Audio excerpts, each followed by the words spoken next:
देखिए, जब ये प्लेस ऑफ वर्शिप एक्ट बनाया गया था उसका मतलब ये था कि देश में इंस्टेबिलिटी ना हो, दंगे ना हो और देश में अमन रहे। आप सभी ने तो ये छोटा वीडियो देख लिया होगा। आइए बात करते हैं क्या कहा असदुद्दीन ओवैसी साहब ने। सुप्रीम कोर्ट ने 1991 के पूजा स्थल कानून के खिलाफ दायर याचिकाओं पर सुनवाई करते हुए देश भर में धार्मिक स्थलों के खिलाफ नए मामले दर्ज करने पर रोक लगा दी है। एआईएमआईएम के प्रमुख असदुद्दीन ओवैसी ने इस फैसले को खुशी जताई है और कहा है कि हम उम्मीद है कि देश में कोई दंगे नहीं होंगे। पूजा स्थल अधिनियम गुरुवार 12 दिसंबर 2024 को सुप्रीम कोर्ट ने इस अधिनियम के पक्ष और विपक्ष के दायर याचिकाओं पर सुनवाई करते हुए अपना फैसला सुनाया है।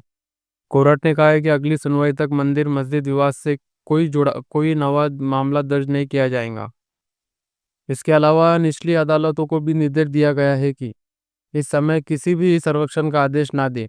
ओवैसी ने फैसलों का स्वागत करते हुए कहा कि ये एक अच्छा कदम है और उम्मीद है कि इससे धार्मिक विवादों से होने वाले दंगे रुकेंगे।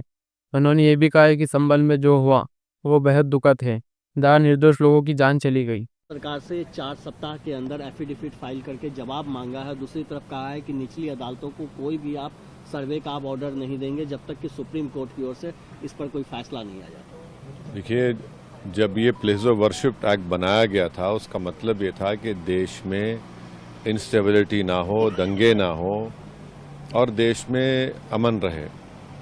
अब हम जो देख रहे हैं ख़ासतौर से संभल में जो हुआ, जिसमें एक ही दिन में केस फाइल हो गया और 1.5 घंटे के अंदर ऑर्डर भी मिल गया, सर्वे हो गया, फिर दूसरा सर्वे हुआ, उसके नतीजे में हम देखते हैं कि हिंसा हुई और 5 बेकसूर मुसलमानों की वहाँ पर पुलिस के जरिए हत्या कर दी गई फायरिंग में।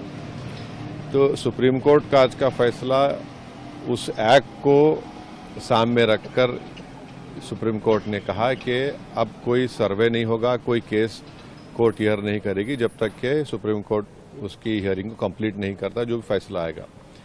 तो ये बिल्कुल सही है। ये बार बार कोर्ट को जाना कि यहाँ पर मस्जिद नहीं थी, 500 साल 600 साल पहले ऐसा हुआ, बिल्कुल गलत है। पार्लियामेंट का एक्ट है और भारत सरकार को, मोदी सरकार तो रिप्लाई डाल ही नहीं रही है अपना, उनको रिप्लाई डालना चाहिए। और ये अच्छा फैसला है, कम से कम इस पर दंगे नहीं होंगे, लोगों की जानें नहीं जाएंगी और गैर ज़रूरी जो 600 साल पहले 700 साल पहले, ये क्या मुल्क को आगे लेके जाएंगे या फिर क्या करेंगे हम लोग? संभल हो, अजमेर हो, ज्ञानवापी हो, आपको लगता है कि इस पर विराम लग जाएगा? अब तो सुप्रीम कोर्ट का तो ऑर्डर है, तो जाहिर है लोअर कोर्ट्स को सुनना पड़ेगा।